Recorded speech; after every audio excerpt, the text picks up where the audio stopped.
Well, good morning, Lionhearts. I'm trying to watch my morning YouTube videos, and this guy right next to me is standing up, clawing at me, clawing at my shoulder, clawing at my face. What is the deal? You! What is the deal? Hey! What's your deal? You're acting crazy. Crazy man. That's right. That's right. You've been trying to fight me all morning, haven't you? Have you been trying to fight? Daze with Jordan the Lion begins. Whatever, draw. Now. Little 9 a.m. walk. And it's already gotten hot out, and I saw on the weather report it's going to be like 85 today, so I got to figure out whether I want to go hiking up Griffith Park or if I want to go up to Runyon Canyon. And then I have a pretty fun vlog. Well, it's going to be fun for me especially because I'm a huge fan of this guy, and I'm going somewhere today that was very instrumental in the band's career, and I have never been there. And I actually didn't know it was kind of in my neighborhood. I always thought it was in a completely different part of town, and I recently found the address and I was like, oh my gosh, I'm going this week. So today's the day, baby. Arthur Lee and Love Day. Well, I decided to do Runyon. The reason I decided to do Runyon was because I didn't want to do Runyon.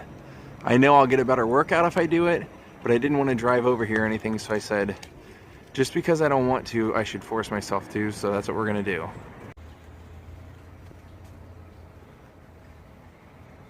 Pretty interesting planner. I like stuff like that. What's up, guys? Lionhearts.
Well, for many years of my life, and especially it's a fascination that engulfed me once I moved to Los Angeles, was I've become and been an Arthur Lee and Love fan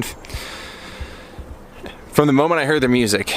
And it's just an absolute thrill to get to see this house, this castle. This was the castle that the whole band lived in for a little over a year in 1967, and their first album was already out on Elektra Records. Elektra was like at the time it was really a folk label. They produced a lot of folk bands because it was cheap, and they had done the Butterfield Blues Band, which was like the first electric thing they'd done. They had some success because the Butterfield Blues Band was the backing band for Bob Dylan's 1965 Going Electric concert, you know, and so they heard Love and they decided to sign Love. The problem was Love hated the record that they made with Elektra. They didn't like the sound of it at all.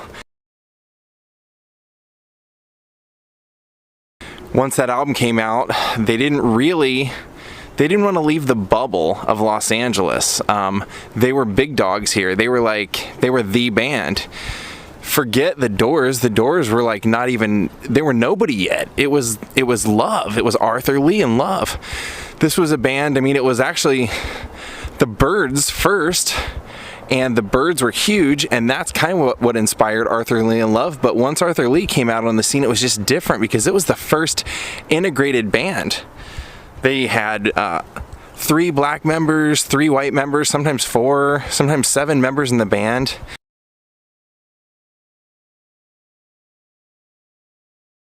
And this was known as the house that, like, this is where Arthur Lee wrote Da Capo. He says himself in the documentary, he lived here. He actually, they basically got to live here almost free.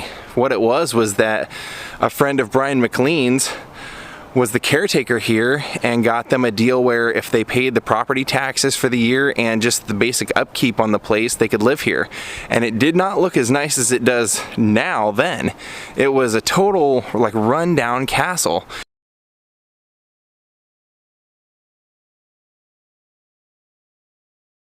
And in fact, when the band was on American Bandstand and Dick Clark asks, do you really live in a castle? Arthur Lee says, yeah. Where's the castle you all live in? Is it here in Hollywood? Right. Is it convenient, close by? Near Griffith Park. Near Griffith Park. Can we come and visit you someday on action? Bring our cameras to your castle? You're not putting me on. You really live in a castle? Yeah, it's a castle. Sure it is. Yeah. That's the wildest thing I've ever heard of. We're gonna have to go and visit for a half a second. Would you all join me, please, in thanking Love? Gentlemen, nice to have you here. Now. And this was it. They lived here for a year. They let all their friends come party here. They never kept the doors locked. They had parties every single night with people like Frank Zappa. When Jefferson Airplane was in town or Janis Joplin was in town, they would stay here. It was like kind of an open door policy for anybody. And in fact, they'd had to kick Jim Morrison out of here a few times for getting a little too rowdy. And I think one of those times, Arthur Lee mentions that he had, Jim Morrison had socked Brian McLean in the face. But this was, there were 5 rooms in this place, and all the band members had their own room. Now Arthur's room actually had like its own private living room, and that's where he would write the songs for Da Capo.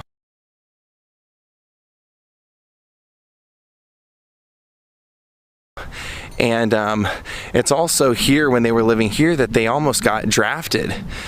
See, they didn't want to leave their bubble of performing in Los Angeles, partially because of what was going on with the war and everything, like the turmoil and the Summer of Love and everything that was happening at that time. So when it was their day to go in and meet with like the draft board, they all did acid the night before. And I mean a lot of acid. We're talking like 60 micros, they said. Snoopy told the story. He said he and Arthur did a ton of it, and then when they went in the next day to meet with the draft board, they went in like they hadn't cut their fingernails, like they were so spaced out they couldn't fill out the paperwork, they'd have their zipper down, their clothes didn't match, they were dirty, scraggly.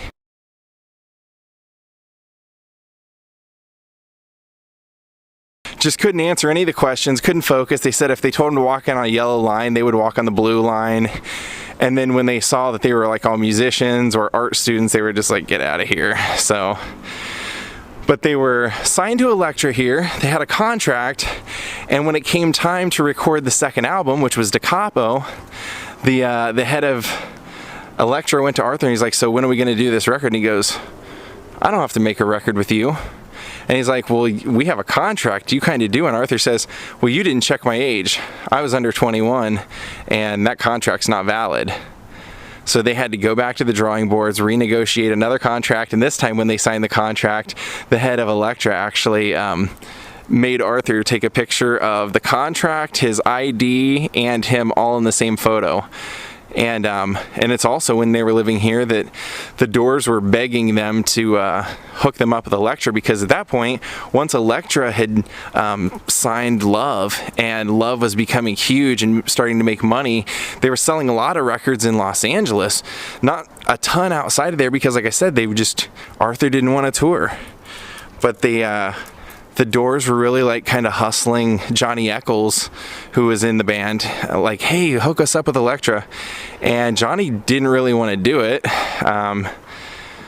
he just felt like, and he was probably right, he actually was right, he was afraid that Elektra would get like kind of like hungry with these bands.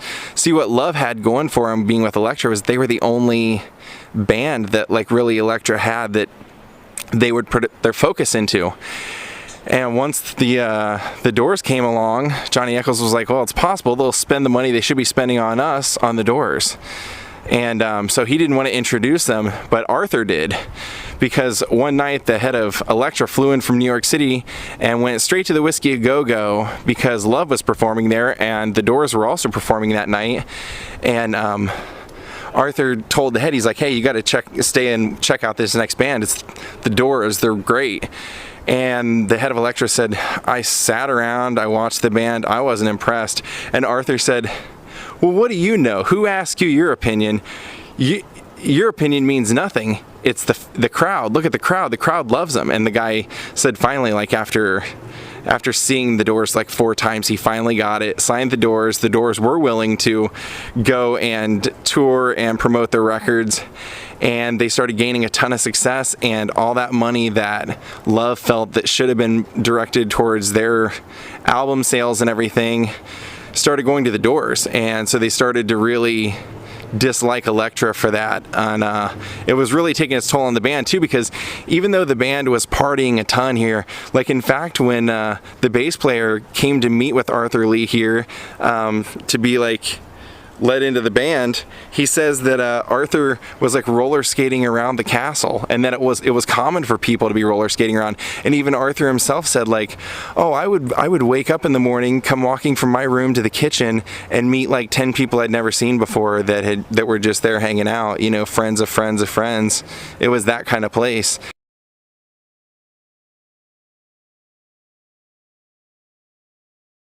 But even though they lived here and they did, you know, tons of drugs, tons of sex and partying and writing songs and playing music and entertaining their friends, they did really take their career seriously. And the fact that they weren't getting the nationwide success they felt they deserved, it started taking its toll, and they were starting to kind of like snap at each other over things, and they weren't getting along. So the band ends up moving out of here. Arthur gets his own place up like in Laurel Canyon, Lookout Mountain area, and they go and start working on Forever Changes, but that's almost the end of the band because of just the behavior, the way they're all acting. And in fact, when you hear the second half of Da Capo, they do a song called Revelation, which takes up the entire side of the album. And Arthur said like, well, the reason we did that song was because when we would perform it live, it was always like on fire. It was a smash. Everybody loved it. We were awesome, you know. But once we went in for that session that day, he goes, there was some bad mojo, there was some bad energy, everybody was mad at each other. I remember looking over at Johnny Echols, and he looked like he was going to kill Brian. And he just said, you know, it was bad energy that day, and we recorded that song in there that day, and we shouldn't have.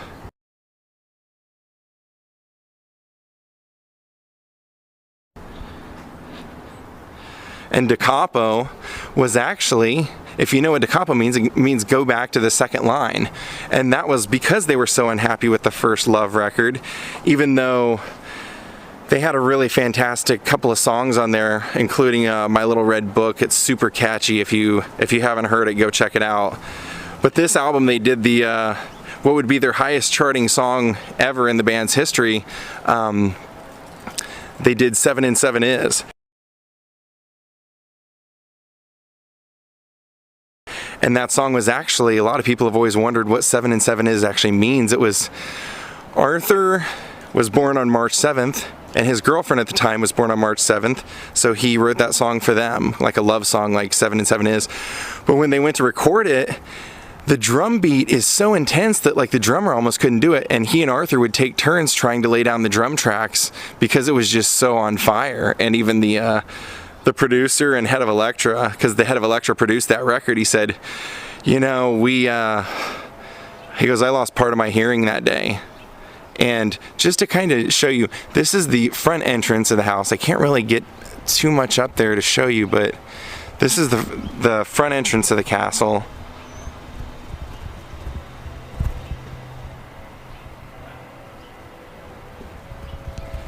And then on the other side of the driveway is actually the it's a pool, but Arthur said when they lived there, it was like the shrubbery had grown up so high and it was so dirty and everything, like you wouldn't even call it a pool.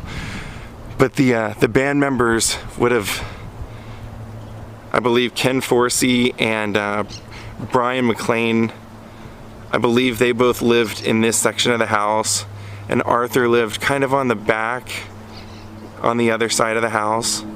And now, you know what's crazy is that thank God for whoever owns it now, because they have really brought it back to life, and this like classic rock and roll haven is now procured for all of us to see. But Arthur said at the time he was offered to buy this, they offered it to him for $50,000, and he just said, you know, living here is probably for somebody, but it ain't for me. And now this house is worth like $6-7 million. But wow. And whoever, I don't know if it's the same owners as when they made the Love documentary, but the people were so cool that they actually allowed Arthur to walk through the castle and show it kind of room by room, who lived in what rooms.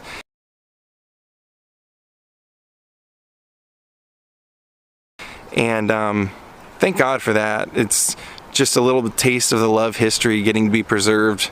And if you don't know Love's music, go check it out. Go check out Capo and Forever Changes. And it's just a shame that the band as a whole was never apparently meant to last that long. Arthur would always continue to create music and be innovative and creative, but the band as we knew it in these days pretty much fizzled out by 1970, and it would be a hodgepodge of other players that Arthur would eventually amass. And right over here beyond this shrubbery is where the pool is. The castle.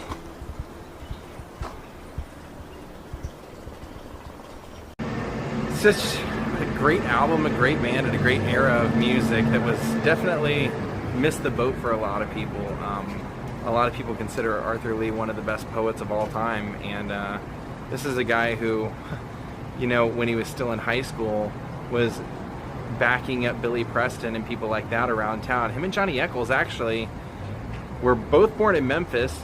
Arthur's mom and Johnny Eccles' grandma were friends there. Then both families ended up moving to Los Angeles at different times, and they lived 2 houses away from each other. That's how they ended up becoming bandmates for so long. And you know, one of Arthur's earliest bands was with a young Jimi Hendrix before he went by the name Jimi Hendrix, when he went by the name of Jimmy James. Pretty interesting. I love Arthur Lee's history, and this was like the first real thing other than his grave, the first piece of his music history I've got to see, and man, it was so thrilling.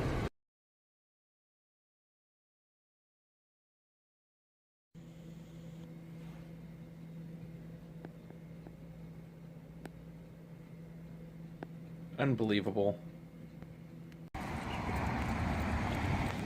A couple of things about Love I did want to add was that the cover of Capo, where it's like that kind of weird stone looking fireplace looking chimney thing,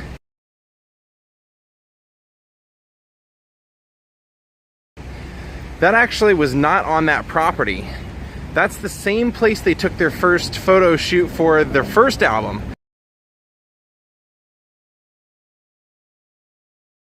They ended up using both album covers from the same place, and that was actually rumored. I mean, that structure isn't there anymore, but that was from Bela Lugosi's castle on Outpost. One of the interesting stories that Arthur told about the castle that we just went to was that he said the first day they moved in, the toilet looked like it hadn't been flushed in like 20 or 30 years up by his room. So he flushed the toilet, and he said all this green liquid shot up straight from the bottom of the toilet all the way up to the ceiling, and he said it was like this weird goo. All right, let's go get something to eat and go to the store.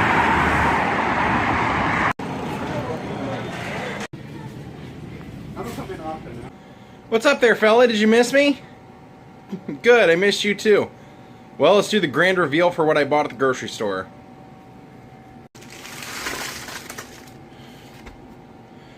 dog food, cans of tuna for me, English muffins for me, protein bars for me, and all that stuff for him. Good night.